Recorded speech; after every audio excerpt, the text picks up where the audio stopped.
Les prophètes sont présentés dans la Bible comme ayant plusieurs fonctions. Premièrement, les prophètes sont les porte-paroles de Dieu.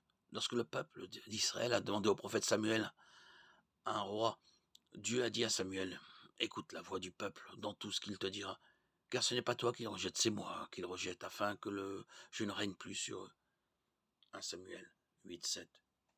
Samuel était chargé de relayer la parole de Dieu au peuple d'Israël, et Dieu déclare qu'il était la source de l'autorité et des paroles de Samuel. Ainsi, le prophète Samuel était le représentant de Dieu.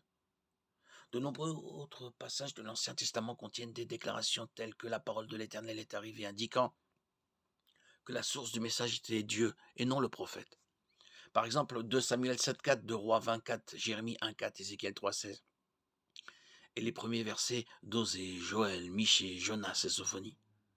De même, Jésus a enseigné un message céleste. Ma doctrine n'est pas de moi, mais de celui qui m'a envoyé. Jean 7,16.